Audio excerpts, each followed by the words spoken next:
What's going on, hockey fans? NCDC Draft Day is upon us. Everybody has a chance to raise a Deneen. Everybody has a chance to win. But now we go to one of the hardest working men in hockey and a guy who had a team who we call the hardest working team in hockey, the New Hampshire Junior Monarchs. The boys in Hookset were buzzing this past season. I thought they were going to raise the cup. They just missed out, but the draft, a chance to rebuild, a chance to rethink, and a chance to reshape a roster. Coach Clint Edinger, welcome into the booth. Welcome into the show. And draft day coming up. What are your last minute preparations? What are you guys doing to get prepared for your first picks? Yeah, we're just kind of circling back with players. And again, it's a little different animal. We had the futures draft a few years ago with the 05s. And now this draft is all 05s, 06s. So you're just really trying to see who can maybe come in that age group, maybe make an impact right away, get an opportunity to get on the big squad right off the bat. So again, trying to watch some more videos on guys, talk to, advisors, watch these players in action, talk to them, get to know them a little bit. Like you touched on, the hardworking characteristic is what we look for first. I think the rest we can, maybe teach along the way. Now you look at it, you teach it along the way, you keep working with this mentality of hard work there in Hookset.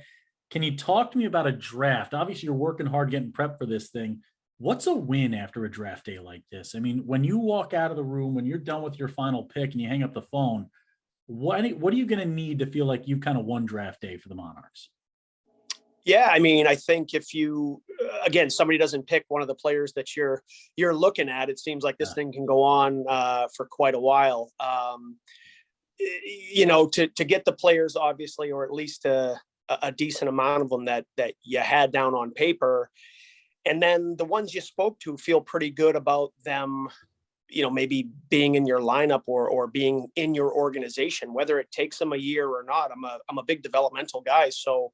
I think if they can get into our program, get into our structure, get into our beliefs, then I think we're winning all the way around. I don't have a problem with a guy if he's not quite ready to be playing a year of midgets or even if it's a month or so. To tie the whole program in together, I think is a big important piece of the puzzle.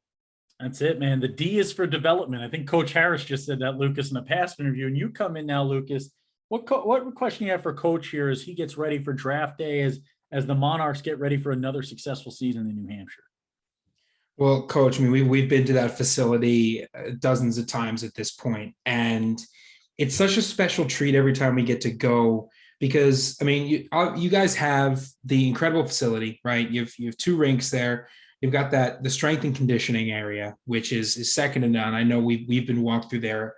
But I think not because not only do I want you to talk about this day to day as a New Hampshire Monarch NCDC player in terms of all that, but I want you to talk about the game day vibes at your rink, because it really, between the fan base, the bar restaurant and just kind of what you guys have going on up there, I feel like it's a pretty impressive display.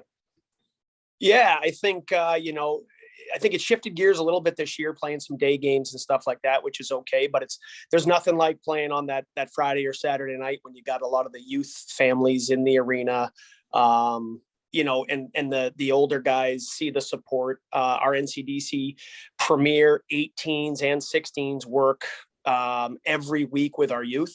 So they're out there running skills. So those are the same people that you hope will come on game day and support you.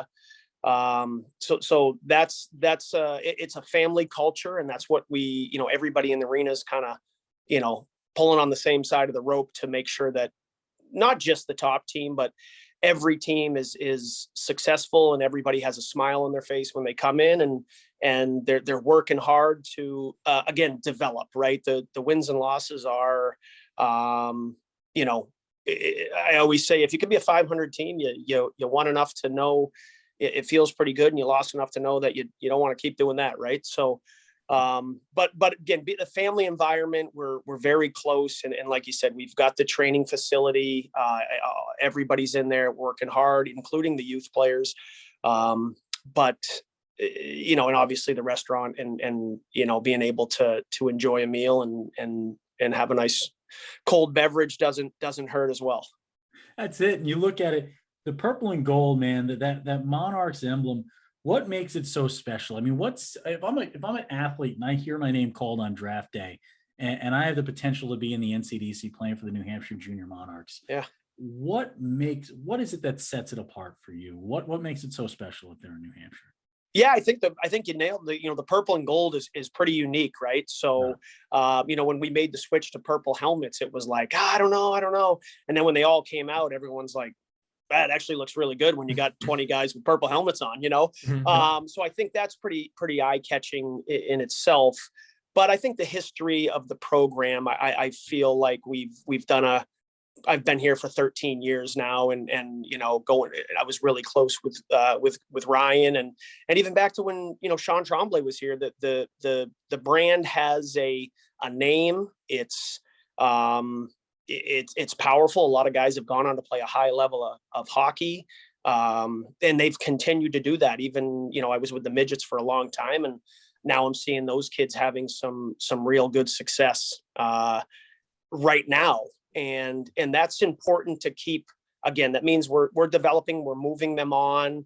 And if they stay with us a year or two or three, as long as they're heading in the right direction, that's really all we care about, and it's the same with the training. I get a lot of kids that don't play for the Monarchs, that are prep kids. And it's like, if we can be an influence, a positive one in your life, and move you in the right direction, that's the goal, right? At the end of the day.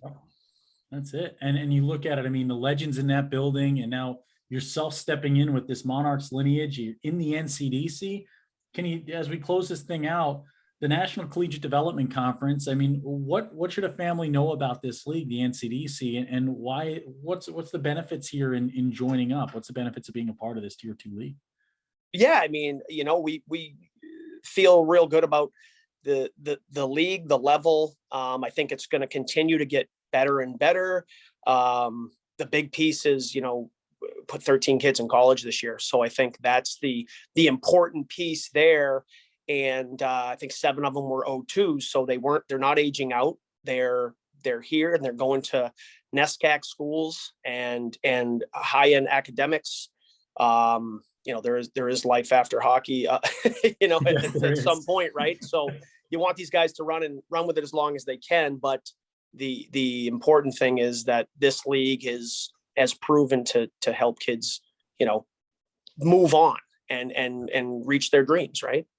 Yeah, and for folks who watch along, it doesn't matter the publication. You talk about the top commitments every year. It's always Northern and New Hampshire. It feels like you guys are just always competing to see who can put more guys at the next level, more guys into college. You do it right. You do it for the right reasons. We're so happy to keep working with you, Coach. And good luck on draft day. You got to get to work now. We got to let you go. Tune in 8 p.m. Eastern Standard Time, youtube.com. You can search NCDC Draft, or just go hit that like and subscribe button right now on the USPHL.